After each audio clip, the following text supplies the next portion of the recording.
Olá, alunos e alunas de todo o Brasil. Eu sou o professor Jefferson Ferro. É um prazer estar com vocês aqui hoje no curso da nossa disciplina de Produção e Avaliação de Materiais Didáticos em Língua Portuguesa e Estrangeira, no curso de Metodologia do Ensino de Línguas aqui pela nossa instituição. Então, é um grande prazer estar com vocês e trabalhar essa disciplina que começamos hoje. Teremos 4 encontros ao todo, esse é o nosso primeiro encontro. E vamos trabalhar com o livro Base da Disciplina, acredito que você o tem em mãos, né? Que é este livro escrito pela professora Juliana Bergman e por mim, né? Que é o nosso livro de Produção e Avaliação de Materiais Didáticos em Língua Materna e Estrangeira. Você vai ver que o livro tem 6 capítulos e nós vamos trabalhar normalmente 1,5 capítulo, 2 capítulos por aula, sobrando um tempinho para a gente fazer uma revisão ao final. Espero que ao final do nosso curso vocês estejam, você professor, professora que está em sala de aula, lecionando língua portuguesa, língua estrangeira, aí na sua cidade, que você tenha desenvolvido um pensamento crítico sobre o material didático, sobre o uso do seu material didático. E principalmente, que eu acredito que seja o nosso maior objetivo aqui, que você tenha desenvolvido uma autoconfiança para desenvolver, para procurar elaborar materiais didáticos próprios, aqueles que fazem para os seus alunos, que trazem para os seus alunos algo que muitas vezes o material que você recebe da escola não traz, né? Que faz uma ponte direta com a realidade, com o interesse do seu aluno e o assunto que você está ensinando, de uma maneira muito especial. Eu acredito que todo professor tem que ter isso no seu horizonte, né? Esse desafio de produzir conhecimento, de produzir um material que vá fazer essa ponte entre o seu aluno e a sua disciplina, o conhecimento que ele busca ensinar, de uma maneira única e especial, que só funciona realmente naquele contexto, certo? Então nós vamos ao longo da nossa disciplina verificar uma série de conceitos, de critérios relacionados à análise de material didático, para que você possa, entenda essa oportunidade na sua escola, avaliar material, escolher bem o material didático. Eu sei que muitas pessoas hoje, muitos professores têm essa liberdade nas suas escolas, né? Tem a possibilidade de escolher o material didático que vai ser usado na sua escola, mas muitas vezes não tem critérios, não tem uma clareza sobre como avaliar um material didático. E esse assunto, esse conteúdo, nós vamos trabalhar na nossa disciplina para que você tenha essas ferramentas de análise em mãos, para quando você tiver essa oportunidade de fazer uma análise de material didático, escolher o livro que você vai usar na sua turma, né, na sua escola, no seu ano letivo, você esteja mais bem preparado para isso, tá certo? Bom, eu sempre converso com os meus alunos, professores, né, começo conversando num curso para professores de língua, dizendo que o ensino de língua, seja língua materna, língua portuguesa ou língua estrangeira, é algo muito especial. Ensinar língua é diferente de ensinar qualquer outra coisa, né? Você vai me dizer, bom professor, mas ensinar matemática, ensinar história, ensinar ciências, também são coisas específicas que têm as suas características especiais. É verdade, todas as disciplinas têm sua forma especial de serem tratadas, né? Mas eu acredito que ensinar línguas, seja língua portuguesa, seja um idioma estrangeiro, é especial de uma outra maneira. Porque quando nós ensinamos língua, nós procuramos desenvolver nos nossos alunos habilidades. Nós queremos que eles sejam capazes de executar tarefas, de fazer coisas com aquele conhecimento. E mais, esperamos que aquele conhecimento que chega para os nossos alunos seja, em um determinado momento, automatizado, né? A gente diz que uma pessoa sabe falar um idioma estrangeiro, por exemplo, quando ela consegue pensar naquele idioma, quando ela consegue ouvir e responder, ler e entender automaticamente, de maneira imediata. Então esse é um processo de ensino de habilidades, de treinamento, que envolve técnica. E para isso, o livro didático, o material didático em si, não só livro, né? Vamos pensar um pouquinho, de forma um pouquinho mais abrangente, o material didático como um todo, sem dúvida é um instrumento fundamental. Difícil a gente imaginar um curso de língua, seja de língua portuguesa ou de língua estrangeira, sem um material didático, né? E como faz diferença um bom material nas mãos do professor e dos alunos. Faz muita diferença para o processo de aprendizado. E é sobre isso então que vamos discutir. Gostaria de começar a nossa aula de hoje colocando para vocês uma provocação. de Oscar Wilde. Não sei se você já ouviu falar em Oscar Wilde. Ele foi um escritor, dramaturgo, poeta irlandês do final do período vitoriano, final do século XIX para o século XX, e ele costumava provocar muito as pessoas. Né? Muitas frases que ele disse, que ele escreveu, se tornaram famosas e circulam até hoje, são lidas, ouvidas e repetidas até hoje. E uma delas é essa que está aqui na tela para vocês. Acompanhe comigo. A educação é algo admirável, mas é bom lembrar de vez em quando que nada do que vale a pena saber pode ser ensinado. Como é que você, professor, professora, se sente com relação a essa provocação do Oscar Wilde? Espero que você se sinta efetivamente provocado, né? Porque isso aqui está aqui justamente para nos provocar. Para dizer, poxa, mas como assim? Né? Como que o que vale a pena saber na vida não pode ser ensinado? Então quer dizer que nós não temos uma função importante na sociedade, na vida dos nossos alunos? Né? Eu acredito que o nosso trabalho em sala de aula é, de certa maneira, negar Oscar Wilde, dizer a ele que não é verdade. Muita coisa nessa vida que vale a pena saber é ensinado, é passado de alguém, né, um professor, por intermédio de um material didático, para a vida do aluno. Então nós temos essa missão de desmentir Oscar Wilde, de contestá-lo, dizer que não é verdade o que você disse. Né? Nós podemos sim ensinar coisas muito importantes e muito relevantes para as pessoas. Né? A educação formal é muito importante para a vida das pessoas. Então vamos pensar aqui no conteúdo da nossa disciplina. Nosso primeiro capítulo, aqui são os capítulos do livro, né, que vão mais ou menos guiar as nossas aulas. Material didático e ensino e aprendizagem de línguas. Então faremos uma introdução ao conceito de material didático.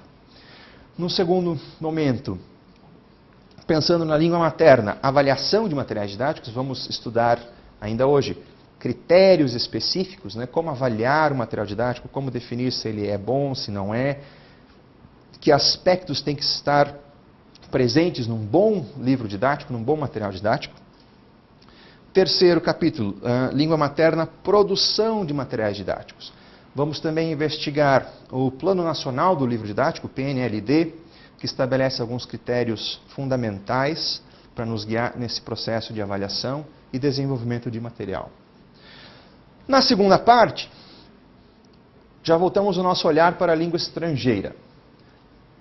Leitura escrita, no primeiro momento, avaliação de materiais, depois língua estrangeira, leitura escrita, produção de materiais e, por fim, ao final da nossa trajetória, vamos falar um pouco sobre as habilidades orais, né, fala e audição, englobando tanto avaliação quanto produção de materiais didáticos. Ok? Então esse é o nosso plano, esses são os capítulos que vamos abordar.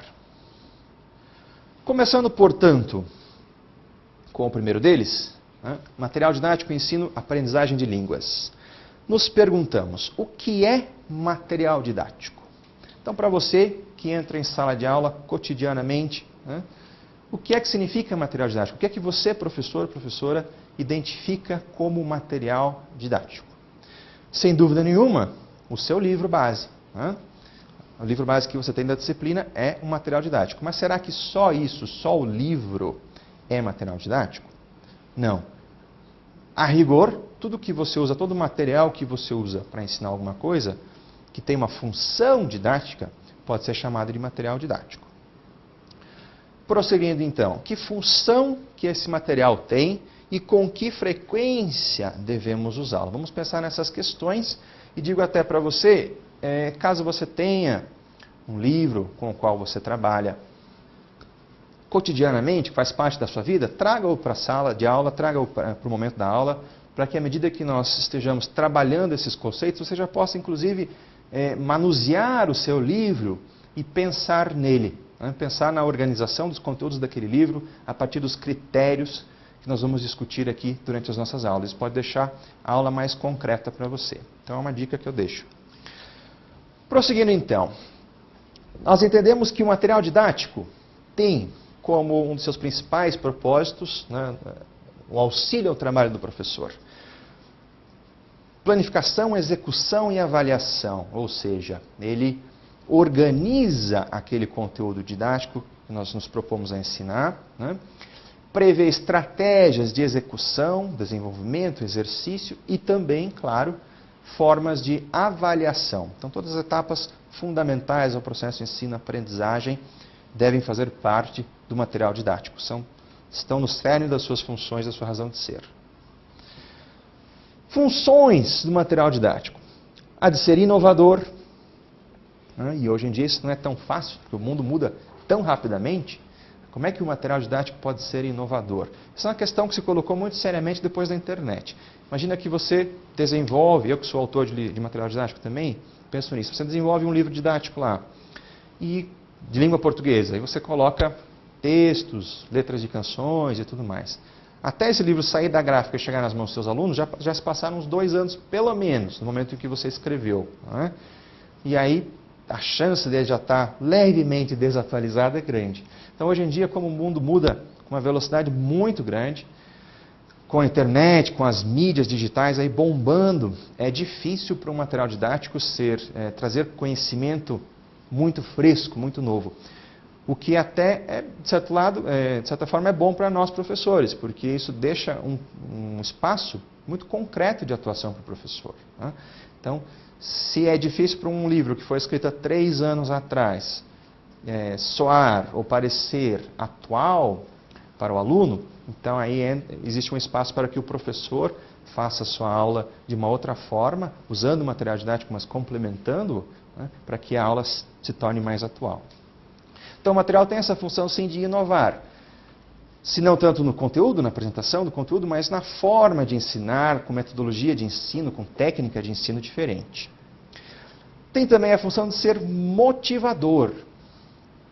E eu me lembro, quando eu era criança, talvez você tenha essa mesma experiência, né, aquela alegria do começo do ano escolar, você pegar os livros novos, não tinha isso? O livro didático tem uma certa sedução, né?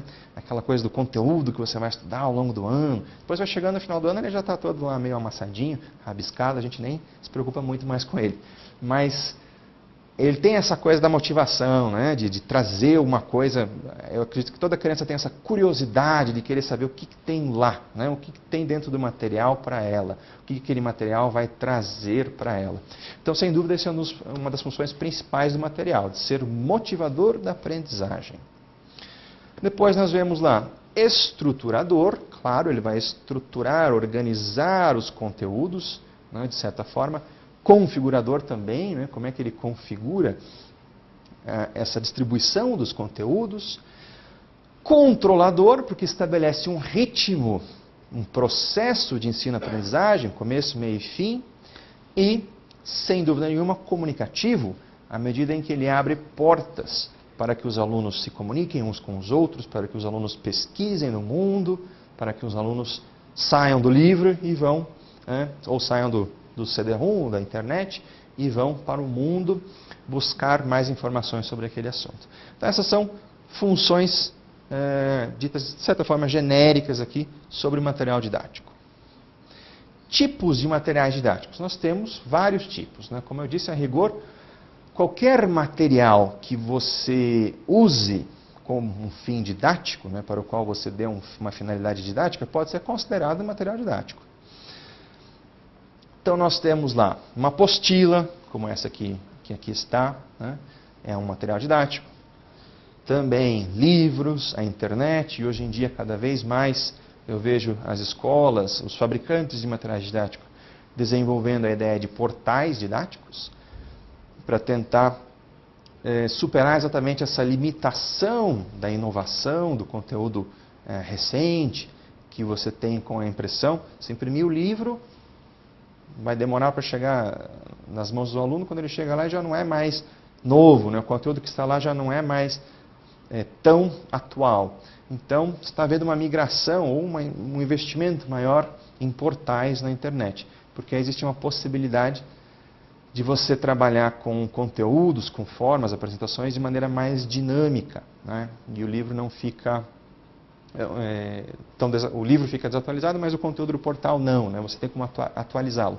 Isso pode causar alguma diferença aí na forma como nós estamos usando o material didático, né? Já vem causando, né? A gente já tem algumas escolas, claro que ainda escolas particulares, que adotam os laptops para os alunos, né? Então já estão saindo um pouco do universo do livro, entrando para o universo do livro eletrônico, por assim dizer, Nosso governo federal vem já há muito tempo discutindo a ideia dos laptops para as crianças, né, para as escolas públicas, mas ainda é uma coisa que não saiu do papel. Mas a gente está vendo uma migração do papel para os ambientes eletrônicos. Isso é, de certa forma, inevitável. Cedo ou tarde vai acontecer de maneira, talvez, definitiva. Mas é evidente que o livro hoje já não tem o mesmo peso, a mesma concretude que ele tinha quando eu fui aluno, provavelmente quando você foi aluno também. Também, CDs, sejam de áudio, CD-ROM, né, ou revistas, enfim, qualquer tipo de documento impresso, no nosso caso, que somos professores de língua, pode ser feito, né, pode ser tornado um material didático dependendo do uso que nós dermos a ele. Então a ideia de material didático também não precisa ficar limitada àquele conceito de um livro didático ou mesmo de um programa que foi desenvolvido para o ensino. Nós podemos muito bem adaptar outros materiais que não foram especificamente desenvolvidos para o ensino, mas que por um processo de adaptação são utilizados como materiais didáticos. Tá certo? Muito bem. Acompanhe comigo aqui essa informação sobre definição de livro didático, né? Ao contrário de instrumentos como o vídeo, por exemplo, o livro é o domínio por excelência da escrita. Por isso mesmo, é por meio dele que temos acesso privilegiado à cultura letrada. Ler e escrever são competências básicas, tanto para a conquista progressiva da autonomia nos estudos, quanto para o sucesso escolar. Talvez por simbolizar todas essas promessas, o livro é capaz de exercer um grande fascínio sobre o aprendiz, seduzindo-o de uma forma muito própria. Esse é um trecho do Guia do Livro Didático, do Ministério Público, do MEC, perdão. E então, veja, isso é aquilo que nós conversávamos. O livro didático tem esse poder de seduzir o aluno. Eu lembro muito bem quando eu era criança, me sentia seduzido pelo livro, aquela vontade de abrir, de folhear, de ver o que está lá dentro. E, fundamental, ele é, como esse trecho bem coloca, o domínio da escrita. E se nós pensarmos na realidade do aluno brasileiro, a realidade da criança brasileira, sobretudo aquela que está na escola pública, né? Nós sabemos que muitas vezes o livro didático representa, se não a totalidade, mas quase que a totalidade de conteúdo de palavra escrita com o qual aquela criança vai ter acesso. A criança muitas vezes tem pouca oportunidade de acessar outros documentos escritos, revistas, jornais, não tem muito acesso a revista, jornal, livro. Então o livro didático acaba ocupando um papel fundamental na comunicação escrita na vida daquela criança. Não é? Por isso, até, mais importante ainda para aqueles que têm pouco acesso à palavra escrita em outros formatos que não o livro didático. O que é, então, um livro didático? É um livro que se destina à aprendizagem de conhecimentos contidos nas matérias oficiais do ensino fundamental e ensino médio, permitindo ao aluno incorporar o conhecimento de forma estruturada e progressiva. Essas duas palavrinhas aqui, ó, muito importantes, professor e professora. Estruturada e progressiva. Esse é um conceito-chave de livro didático. Você tem que estruturar o conhecimento e fazer com que o aluno vá absorvendo esse conhecimento de forma progressiva, dentro de uma sequência lógica, dentro de etapas que se complementam. Então essas duas palavrinhas são fundamentais para entendermos a razão de ser do livro didático. Portanto, incorporar o conhecimento de forma estruturada e progressiva, desenvolvendo o seu senso crítico e sua capacidade de contribuir para a evolução da sociedade. Ele deve apresentar forma e tratamento visual de acordo com as mais adequadas técnicas pedagógicas e despertar no aluno seu interesse para manusear e conhecer o conteúdo do livro. Vejam que esta definição da ABNT fala também do aspecto visual do livro e como ele é importante, não é mesmo, professor? Há um aspecto visual, a diagramação, as ilustrações. Difícil imaginar um bom livro didático que não tenha uma boa disposição visual dos seus conteúdos. Eu diria até que é impossível. Um bom livro didático ele vai ter um bom conteúdo e principalmente uma boa disposição, né? Uma boa organização visual. A parte visual é muito importante para a motivação do aluno e para aquilo também que a definição coloca aqui, a ideia de manusear. Essa palavra é também muito importante para nós entendermos as características específicas do livro didático. O livro didático é um livro que tem que ser manuseado pelo aluno. E, via de regra, os livros de língua portuguesa ou idioma estrangeiro trazem muitos elementos que não estão dentro da linearidade da disposição dos conteúdos. Ou seja, você tem uma tabela que fica lá no final do livro, você tem exercícios que o aluno vai para o final do livro, depois volta para a página onde ele estava. Então, essa ideia do manuseio, essa ideia de que o livro não é necessariamente, né, uma coisa cartesiana, assim, 1, 2, 3, 4, 5, não, você está na página 5, de repente você vai para 50, depois você volta para 5, faz outro exercício. Isso tem a ver com essa natureza típica do livro didático, né, que leva o aluno a manusear, a interagir com o livro de uma maneira muitas vezes não linear. Tudo isso, então, muito importante para caracterizar, definir, constituir um livro didático. A parte visual, eu diria, é tão importante quanto a parte de conteúdo. Às vezes você pega um livro que tem bom conteúdo, mas o aspecto visual dele é tão ruinzinho, assim, que não dá aquela vontade de você abrir, ler, estudar, manusear o livro, e aí você perde no aspecto motivador, não é verdade? Então, é difícil realmente constituir um bom livro didático, porque ele tem que ter vários aspectos, vários critérios a serem cumpridos. Conteúdo e também a parte visual, que é fundamental. Críticas que são feitas ao livro didático. Então, apesar de entendermos, e os estudiosos entenderem que o livro didático pode sim, é de fato fundamental para o sucesso do processo de ensino-aprendizagem, também muitas vezes se fazem críticas ao livro didático, como ele sendo, por exemplo, limitador, ao estabelecer um recorte, um grupo exclusivo de conteúdos, em que os alunos ficam presos, né? Então, de certa forma, ele estaria limitando a compreensão dos alunos daquele determinado assunto, estaria limitando o estudo dos alunos daquele determinado assunto. Hoje em dia, como a gente tem cada vez mais conteúdo disponível para os alunos no mundo virtual, é difícil realmente de você imaginar que você vai para a sala de aula com um livro didático e vai usar só aquilo. Se você é um professor que entra para dar aula e dá aula o ano inteiro só com um livro, aí realmente você está sendo muito limitado enquanto professor. O livro didático mudou muito de características. Se nós pensarmos na época, por exemplo, lá dos nossos pais, né? Meus pais, os seus pais talvez estejam aí na casa dos 60 anos de idade, como são os meus hoje. A época em que eles eram crianças, o livro didático, nossa, era o que tinha de conteúdo para estudar, né, o que chegava às mãos dos alunos. Dificilmente eles tinham outra fonte de pesquisa, de conteúdo, que não o livro didático. Então, o livro didático era o mundo, né, o mundo estava lá. Hoje em dia, o livro didático, para os alunos, é um pedaço do mundo. Né? Para alguns mais, como nós comentamos, muitas vezes ainda temos aqui no Brasil muitas crianças que não têm muito acesso a outros documentos, às vezes têm acesso à internet, mas não têm acesso a livro, né? Revista, jornal, impresso.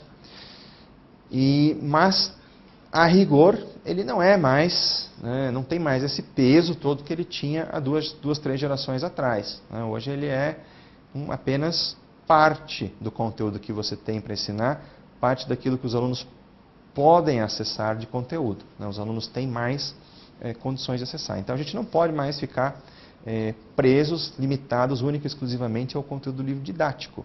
Se fizermos isso, estaremos correndo um sério risco de não sermos bem-sucedidos na nossa aula. Essa é uma crítica, portanto, que se faz ao livro didático, de que ele é limitador, ou seja, que ele estabelece limites muito estreitos para o processo de ensino dos alunos. A outra é que ele seria caro. De fato, livros didáticos não são baratos. Sabemos, inclusive, principalmente os livros de língua estrangeira, em geral, são caros. Muitas vezes porque vêm de editoras estrangeiras ou tem outros recursos, multimídia, né, como um CD-ROM, alguma coisa assim. Então, eles acabam tendo um custo elevado, de fato. Né? Então, é sempre um debate muito grande se vale a pena ou não investir tanto dinheiro no livro didático. Nós temos no Brasil o Plano Nacional do Livro Didático, que o governo distribui para as crianças, mas os livros não podem ser consumidos, né? Eles têm que durar 2, 3 anos. Então, realmente é um aspecto negativo nessa economia do livro didático. Então, ele tem um custo alto, um custo elevado, e muitas vezes não pode ser utilizado da maneira que deveria, né? Os livros didáticos, a rigor, deveriam ser todos consumíveis, os alunos deveriam ter a possibilidade de levá-los para casa, ficar com eles. Eu já vi alguns casos aqui na minha cidade, aqui em Curitiba, em que os professores deixam o livro didático de lado, né? Visitei uma escola algum tempo atrás, e uma escola da prefeitura de 1ª a 4ª série, e vi que a professora não usava o livro de língua portuguesa. Perguntei, mas por que você não usa? Ah, não vale a pena, né? O livro não é tão interessante assim, os alunos não podem escrever no livro. Então, além do livro ser caro, está sendo desperdiçado, é um recurso que não está sendo utilizado, não está sendo empregado em sala de aula. Então, temos que pensar sobre isso também, né? É um investimento, mas é um investimento que precisa ter um resultado. Por isso, temos que saber escolher bem o livro, para que ele seja efetivamente utilizado em sala de aula, que ele traga o benefício que ele pode trazer e que ele vale o dinheiro que foi investido nele. O outro ainda seria de que o livro seria desestimulante, é outra crítica. Aí, claro, vai depender da qualidade do livro. Tenho certeza que um livro bem escrito, um livro bem elaborado, jamais será desestimulante. Pelo contrário, vai ser um livro sedutor, um livro que vai estimular o aluno a abri-lo, a folheá-lo, manuseá-lo, investigá-lo, descobrir o que é que ele traz, que conteúdo que ele tem. Muito bem. Algumas questões para você, professor e professora, refletir à medida que vamos chegando ao final dessa primeira parte do nosso primeiro capítulo aqui. A primeira questão que eu coloco para você é: o livro didático é o único material didático que você utiliza? Quando você entra em sala de aula, quando você planeja suas aulas para o ano letivo, você só tem do seu lado lá o livro didático? Ou será que você tem algum outro material, algum outro recurso que você utiliza como material didático? Nesse caso, que outros materiais você poderia empregar? E para nós que somos professores de língua, aí um outro aspecto positivo dessa especificidade que nós temos, né?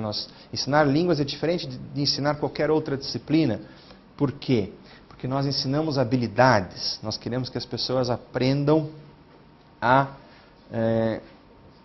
executar certas funções, dominar aquela linguagem para executar certas funções. Ninguém ensina língua materna ou língua estrangeira para conhecimento teórico, né? Para alunos da educação fundamental. Como é que você vai ensinar? Você não tem nenhuma função, não teria nenhum motivo ensinar para os alunos pura e simplesmente a gramática da língua portuguesa. Nós queremos que os alunos saibam ler bem português, nós queremos que os alunos saibam escrever bem português, que eles saibam se comunicar oralmente, falar, ouvir, trocar informações em diversos contextos. Por isso, o ensino da língua não é um ensino teórico, é um ensino voltado à prática. E nesse sentido nós temos uma grande possibilidade de recursos, porque nós podemos trazer tanto material escrito, tanto material impresso, podemos levar nossos alunos para a internet, para usar a pesquisa online como um recurso didático. Então essa é uma outra especificidade da nossa disciplina. Nós ensinamos para a prática e não para a teoria, e nós temos uma grande amplitude de recursos à nossa disposição que podem e devem ser utilizados em sala de aula, devem fazer parte do nosso processo de ensino-aprendizagem. E a última questão que eu coloco a você, professor e professora, para refletir nesse momento, é se você está satisfeito com o seu livro didático. E eu coloco isso também como uma provocação, porque eu tenho visto muitos professores insatisfeitos com os seus livros didáticos, mas resignados. Então ficam insatisfeitos ou deixam o livro de lado, né? Ou ficam resignados e acabam utilizando aquele livro mesmo não estando satisfeitos com ele. Não é fácil, eu diria, talvez hoje seja até impossível que um livro didático atenda a todas as nossas necessidades, e nós já vamos ver alguns critérios aqui bem específicos para avaliação de livro didático, é muito difícil que um livro didático atenda todos esses critérios e resolva todas as necessidades, né, de um programa, de um curso de língua portuguesa ou língua estrangeira. Mas nós temos sim que saber escolher bem o livro, para que nós possamos saber o que ele tem de bom, né, o que aquele livro traz para o meu aluno, para a minha prática de sala de aula, e usar isso a nosso favor. Acho que a gente não pode desperdiçar esse investimento de dinheiro público, como eu tenho visto alguns professores aqui em Curitiba, né, que não usam o livro porque acham que o livro é ruim, ou então, né, usa o livro mesmo o livro sendo ruim e não faz nada além dele. Então são duas coisas terríveis, né? Temos que evitar essas duas coisas. Temos que escolher bem, usar bem o livro e complementá-lo naquilo que ele não é capaz de trazer para os nossos alunos. Tá certo?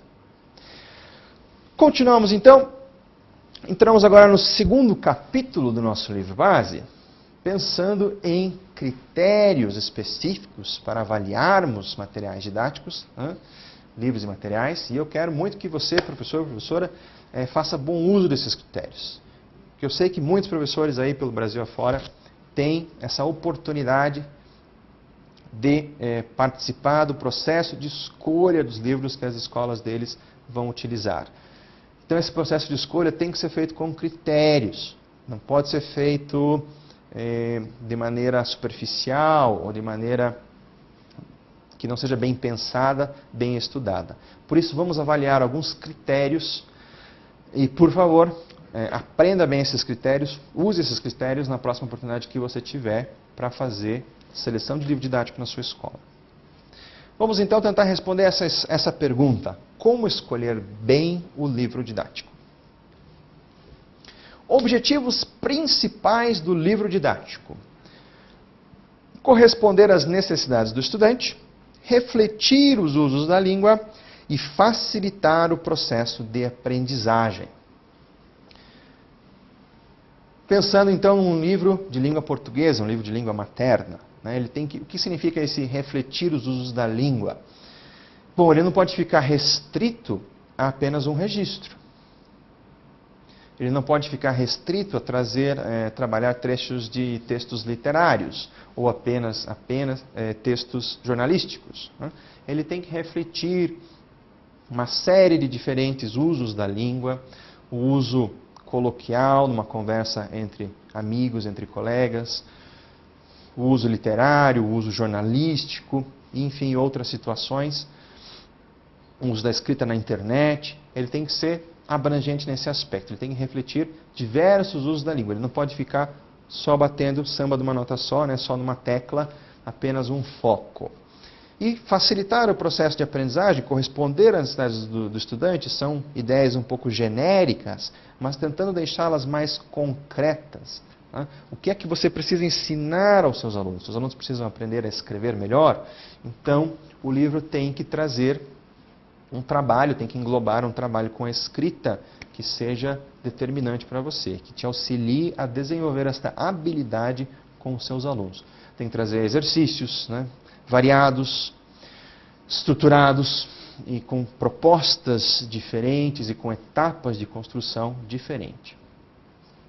Vamos investigar então um pouco mais aqui alguns outros critérios. A ideia do formato adaptado. O que seria a ideia do formato adaptado? Então nós lembramos que o livro didático ele está muito ligado a essa ideia do manuseio. Manuseio literalmente com as mãos mesmo, né? O aluno vai folhear o livro, ele tem que ter uma disposição visual bonita, e aqui nós entramos no segundo tópico, da organização estética e funcional. Ou seja, o aluno tem que ser capaz de entender onde as coisas estão, né? As coisas têm que estar bem dispostas no livro, os conteúdos, aqueles destaques dados aos pontos principais que o aluno precisa memorizar, estudar, aprender. Então essa parte da disposição gráfica e visual do livro é fundamental. E ela passa por esse conceito do formato adaptado, tem a ver também com a idade do aluno, com o nível de conhecimento do aluno, a organização estética e funcional, e ao outro critério que aqui está, que é a ideia da fácil referenciação.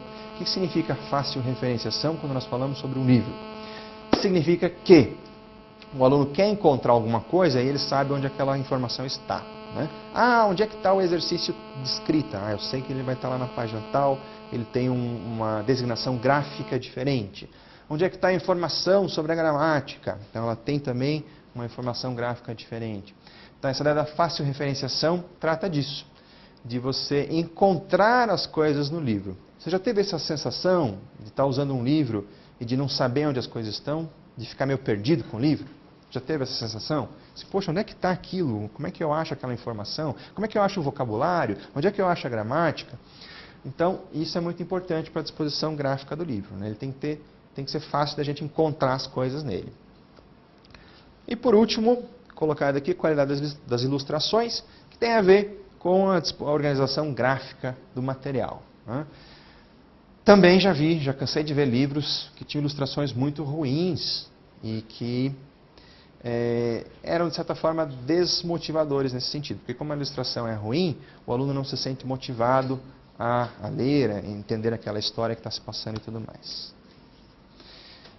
Prosseguindo, então, variedade de suportes de informação, ou seja, a informação está na forma escrita e também em que outras formas que ela pode estar. Pode vir por meio de um CD, né, pode ser um texto oral, pode vir por meio, hoje, das referências à internet, né, pode ter um portal ligado ao livro. Então, aí nós temos diferentes suportes para a informação, para o aluno pesquisar, com os quais ele tem que lidar.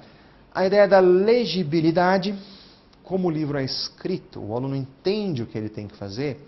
E isso é tão importante, porque muitas vezes os alunos têm dificuldades porque não entendem o que eles têm que fazer, né?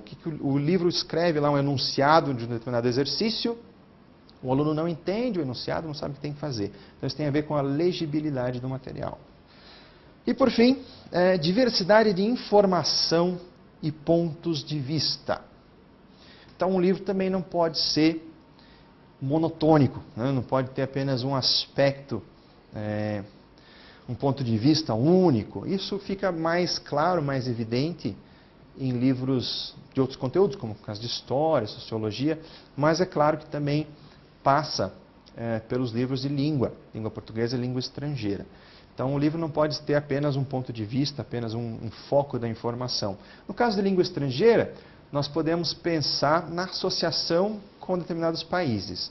É difícil hoje você imaginar um livro, ou pelo menos não deveria, né, que se propõe a ensinar a língua inglesa e que só pensa num país, nos Estados Unidos, ou só na Inglaterra.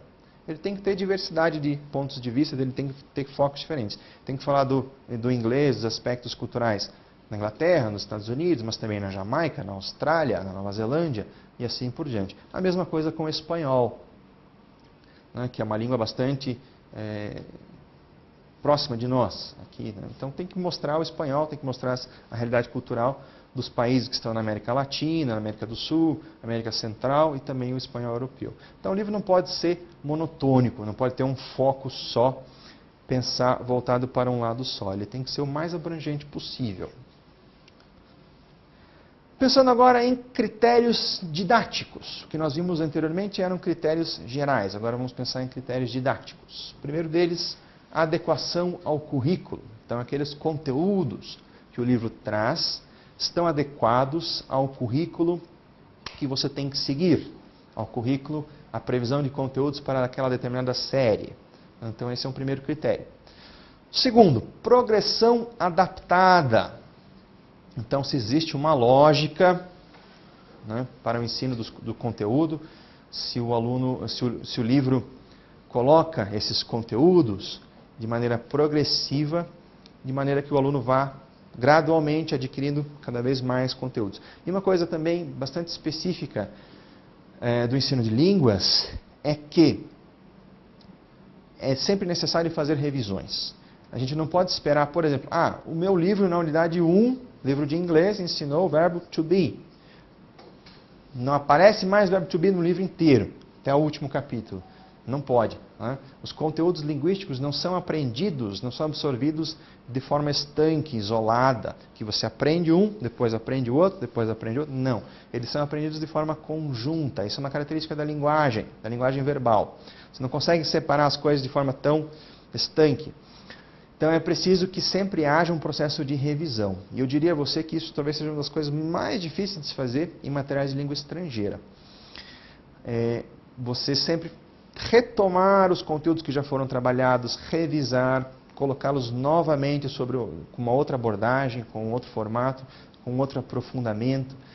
Mas lembre-se disso, professor, isso serve também para a língua portuguesa. Não é porque você ensinou um determinado conteúdo, uma estrutura gramatical, na primeira unidade, que os alunos, ao final do ano, no último bimestre, quando você estiver trabalhando na 10ª unidade do livro, vão saber aquilo. É preciso sempre retomar e revisar. Então, essa ideia da progressão adaptada do conteúdo tem a ver, em língua, com a ideia da revisão, da retomada de conteúdos. Situações motivadoras, situações problema. Então, o livro tem que trazer situações que forçam o aluno a pensar, a tentar resolver um problema, a interagir com os seus colegas, a sair daquele local onde ele está, daquele momento, e procurar fazer uma pesquisa, né, na internet, na biblioteca da escola. Então é preciso fazer com que o aluno se mexa um pouquinho. Né? A gente não pode partir do pressuposto que o aluno vai ser um agente passivo no processo de aprendizagem, que vai simplesmente responder exercícios de transformação e tudo mais. Não. A gente tem que colocar, o livro deve trazer situações motivadoras, situações instigantes, né, que provoquem o aluno, que façam com que ele tenha que pensar, pesquisar, interagir para resolver um problema. Isso é importantíssimo. Um livro sem situações que provocam o aluno acaba ficando chato. Estímulo à análise crítica, isso está ligado ao critério anterior, né, quando nós temos que fazer com que o aluno pense, né, e não apenas encontre a resposta correta. Então nós temos que fazer com que o aluno reflita, pense, e muitas vezes não existe uma única resposta correta. É possível se responder a algumas questões da linguagem de formas diferentes. Temos que estimular isso, o livro tem que trazer isso no seu conteúdo. Exercícios em boa quantidade e com reforço. A ideia do reforço aqui retoma esse princípio da revisão que é necessária para o ensino de uma língua, qualquer que seja ela. Dispositivos de avaliação e remediação e aspectos lúdicos. Aspectos lúdicos se referem à ideia da diversão, de um livro que é bacana, que traz uma música, traz uma piada, um quadrinho, uma história em quadrinhos e assim por diante. Aquilo que envolve, que diverte o aluno. Dispositivos de avaliação e remediação também é evidente, né? Faz uma parte fundamental do processo de ensino-aprendizagem. Temos que trazer conteúdo, praticar, e aqui quando pensamos na ideia de exercícios, fica claramente evidente a ideia do foco técnico que o ensino da linguagem exige. Então, como nós trabalhamos habilidades, nós temos um aspecto técnico, né, prático do ensino de línguas. O aluno, para aprender a falar um idioma estrangeiro, tem que dominar o sistema fonético dessa língua estrangeira.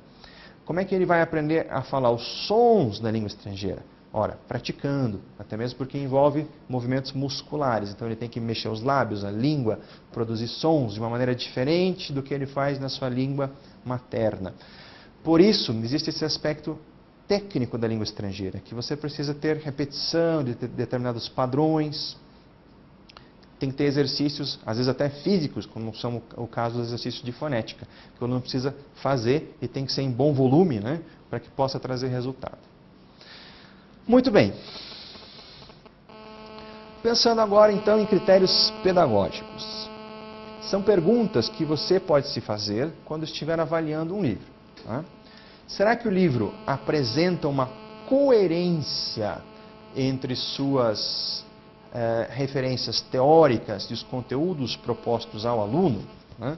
Ou seja, muitas vezes o livro propõe uma referência teórica.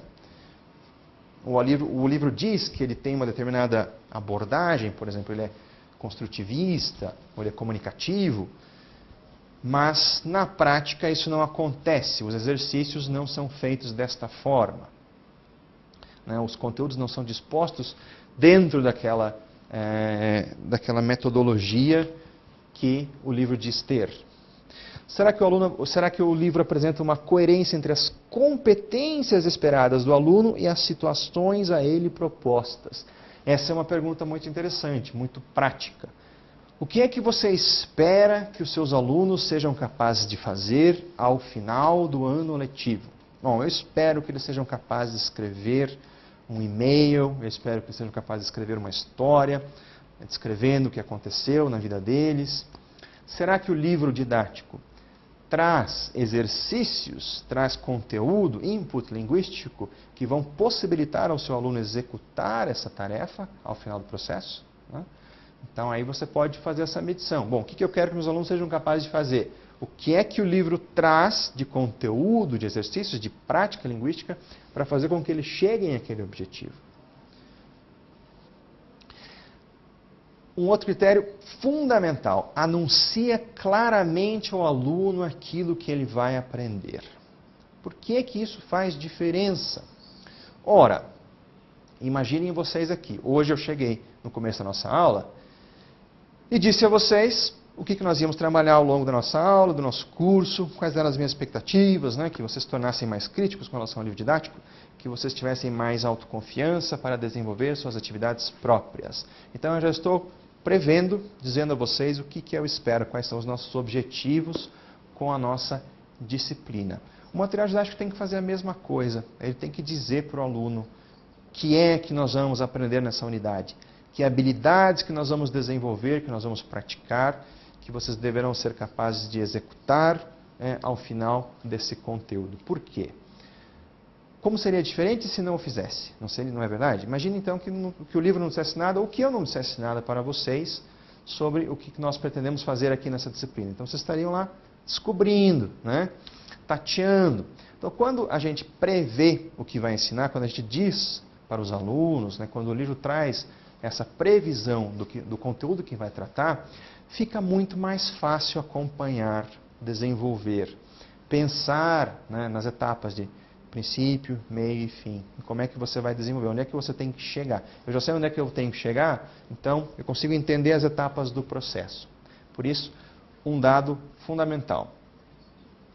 Depois, interrelaciona os conteúdos apresentados, estabelecendo conexões lógicas e significativas entre eles.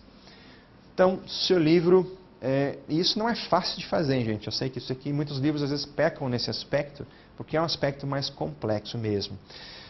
Se o livro consegue relacionar um conteúdo com outro, os conteúdos não ficam isolados dentro do livro, se eles são retomados, se eles são relacionados, uma coisa que você estudou na unidade 1 reaparece, ou ela, de certa forma, tem uma transição para a unidade 2, e assim por diante. Isso não é uma coisa simples de se fazer. Ainda, se o livro é indutor de questionamento, estimulando o aluno a refletir sobre diferentes pontos de vista, e se ele solicita a atitude e a iniciativa do aluno para estimulá-lo a participar do seu processo de aprendizagem, buscando respostas a seus questionamentos. Uma coisa interessante que já existe há algum tempo nos livros de língua estrangeira é a seguinte estratégia: ao invés de dizer para o aluno como é que uma determinada forma gramatical funciona, o livro apresenta input linguístico, ou seja, situações em que aquelas estruturas são utilizadas, seja situações orais ou escritas, e depois pergunta para o aluno, faz o processo de tentar levar o aluno a refletir, a olhar para aquela estrutura e tentar entender. Então, o aluno pergunta como é que foi formada a pergunta. Que palavra que veio antes? Aí o aluno tem que tentar entender e dizer, foi a palavra tal, e assim por diante. Então, isso é uma estratégia que eu já vejo ser usada em vários livros, especificamente de língua inglesa, que é muito interessante, que é dar o input linguístico para o aluno e pedir para que ele reflita sobre aquela estrutura, tentando identificar determinados elementos, ao invés de simplesmente dizer para eles, você viu como uma pergunta é feita assim, primeiro com essa palavra, depois com auxiliar e assim por diante. Não, então ao invés de dizer para o aluno como pede para que ele reflita e pense, como é que é feita essa estrutura. Prosseguindo então, Se o livro evidencia os conhecimentos a serem memorizados, mostrando ao aluno aquilo que é essencial e deve ser fixado, então essa ideia de que determinados conteúdos precisam ser memorizados, precisam ser retrabalhados, são os mais importantes, que merecem um certo destaque, isso também é importante no livro. O livro tem que guiar o olhar do aluno, tem que facilitar o processo de estudo. Né? Quando o aluno está sozinho em casa, não está em sala com o professor, precisa estudar, revisar a matéria, esses aspectos são importantes para direcionar o olhar do aluno. E ainda se ele traz conhecimentos culturais variados, biografias, relatos de acontecimentos, documentos, etc.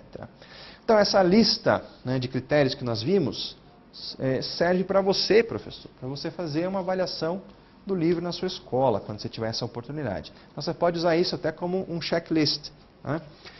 Verificar se o livro que você está avaliando tem essas características ou não. Pensando então no que nos diz o Plano Nacional do Livro Didático, quais seriam os objetivos centrais agora para o ensino da língua portuguesa? O que é que o Plano Nacional do Livro Didático nos diz que os livros didáticos de língua portuguesa têm que abordar, como é que eles têm que funcionar, como eles devem ser concebidos? Acompanhe comigo.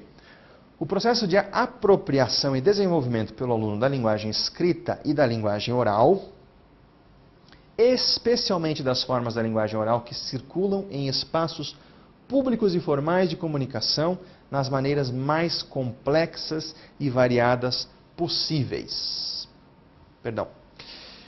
Ou seja, e aqui a gente pode até fazer um parênteses, né, e falar um pouquinho sobre essa polêmica, essa falsa polêmica que surgiu em torno do livro Por um Mundo Melhor. Você acompanhou, não acompanhou? Saiu na mídia, claro, em todas as revistas, jornais, televisão, muita discussão sobre o caso do livro aprovado pelo MEC, pelo Ministério da Educação,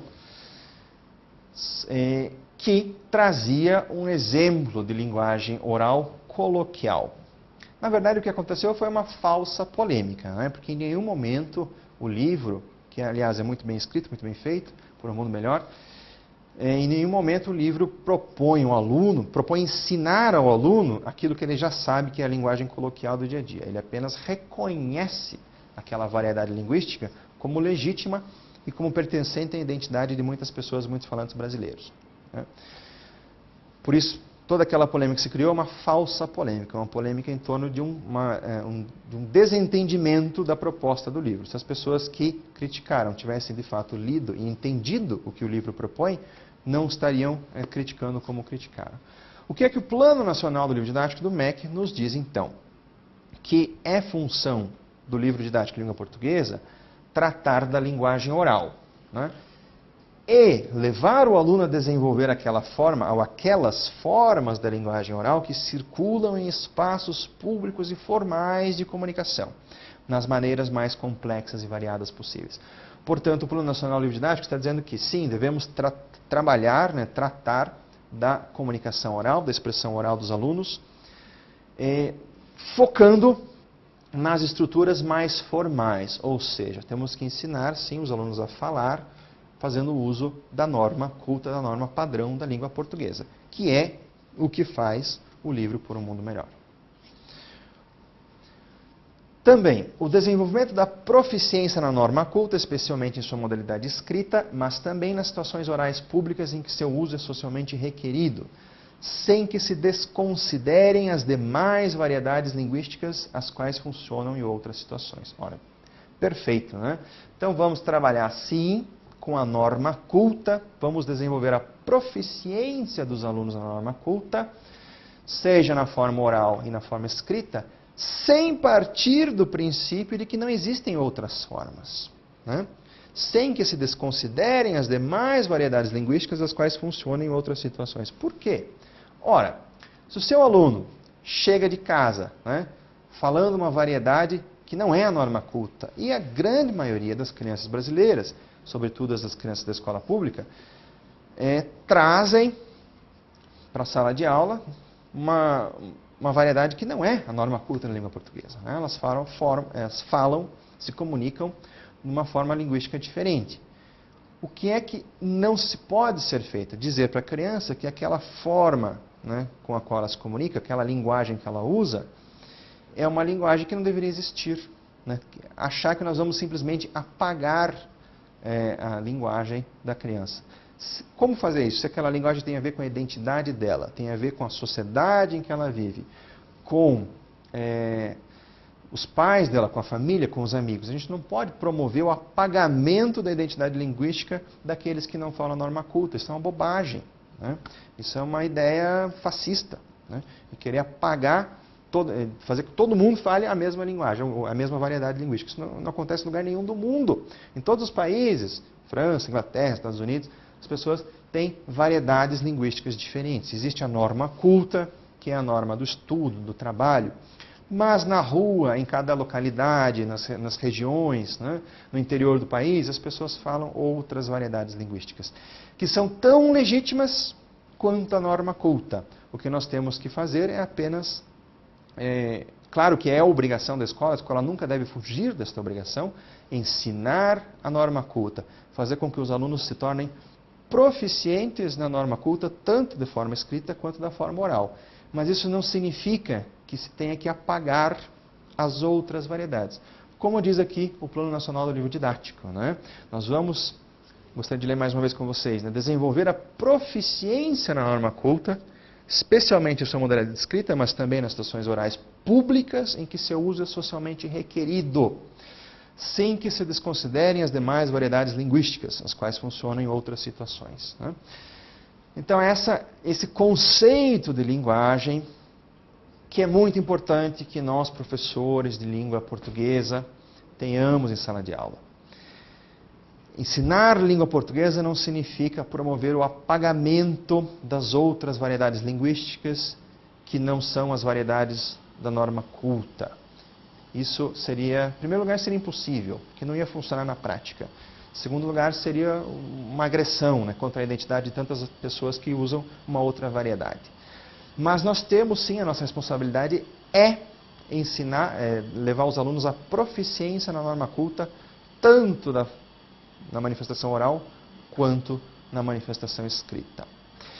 Nós vamos chegando ao final da nossa aula, né? Vamos interrompendo por aqui. Na nossa próxima aula a gente retoma esse trecho do segundo capítulo e seguimos até o final do terceiro. Espero que vocês tenham gostado, tenham aproveitado e peço a vocês que sejam críticos com relação ao livro didático que vocês usam nas suas escolas. Procurem olhar para ele, pensar nele a partir dos critérios que nós trabalhamos aqui em sala de aula. Tenham todos um bom final de semana, uma boa semana e nos encontramos na nossa próxima aula. Um grande abraço.